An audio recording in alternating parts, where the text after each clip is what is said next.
medical look.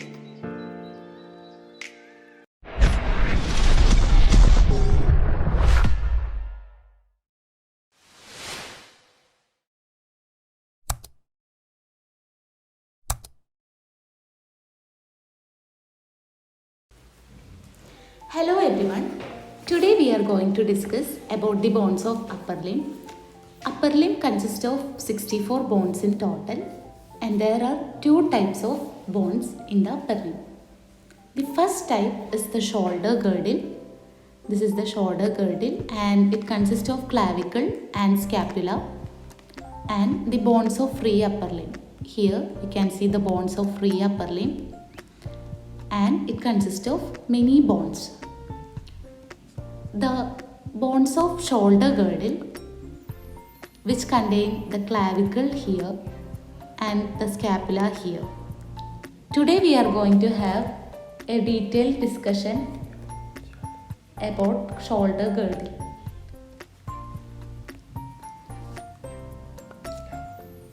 Now let us have a detailed discussion about clavicle first.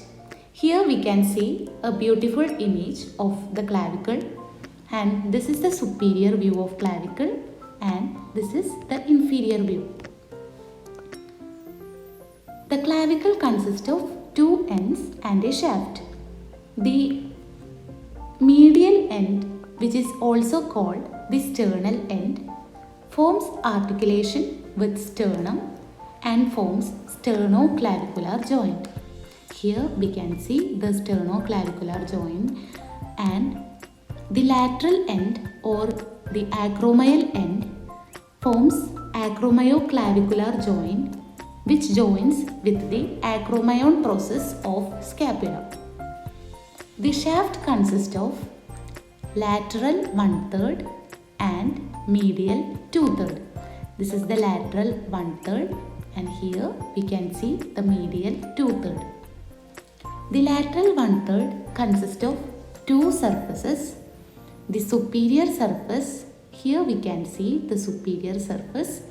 The inferior surface, here we can see the inferior surface. And it also consists of anterior border. This is the anterior border, and a posterior border. This is the posterior border. The medial 2/3 is quadrilateral in shape and it consists of four surfaces. This is the superior surface, this is the inferior surface, and it consists of anterior surface.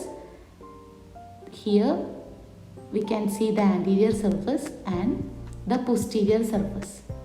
This is the posterior surface. Let us next see what are the additional features present in the clavicle. Here we can see conoid tubercle. This is the conoid tubercle, which is seen in both superior view as well as the inferior view of the clavicle. And in the inferior view, we can see a tuberosity, which is called the costal tuberosity. And here we can see the trapezoid line, which is present in the inferior surface. Next, let us discuss about the second bone of shoulder girdle, that is scapula. Scapula is also called shoulder blade and it is located on the posterolateral aspect of thorax against second to seventh rib. Here we can see the second rib and here we can see the seventh rib. So I hope the structure is clear for you. The scapula is on the posterolateral aspect from second rib to seventh rib. Here, the seventh rib.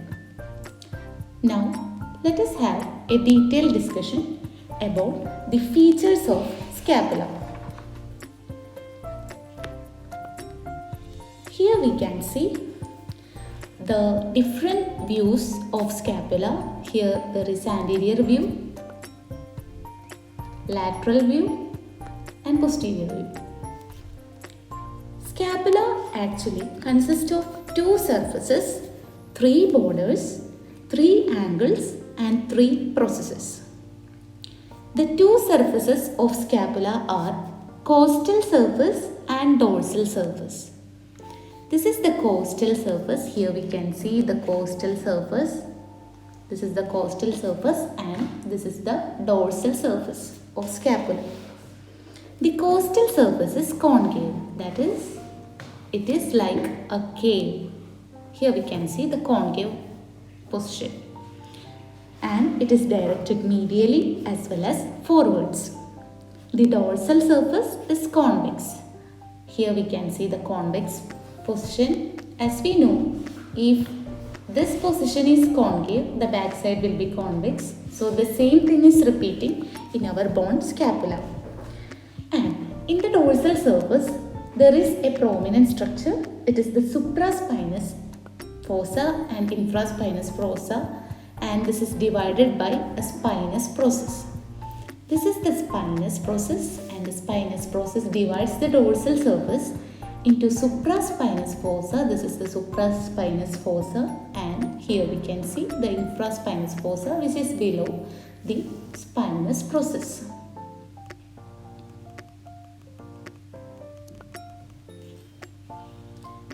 The next, let us discuss about the borders. There are three borders for scapula. They are medial border. Here we can see the medial border, lateral border and superior border. The superior border, that is this border, is the shortest border and a suprascapular notch is present. It have a suprascapular notch. Here we can see the suprascapular notch. Let us go to another diagram for the detailed view. In this figure, we can see the suprascapular notch clearly. It is also called the superior notch, and this suprascapular notch is present near the root of coracoid process. This is the coracoid process, which forms one of the three processes of scapula. Next, let us discuss about the lateral border. Here we can see the lateral border, and it is the thickest border, and it consists of infraglenoid tubercle. This is the infraglenoid tubercle.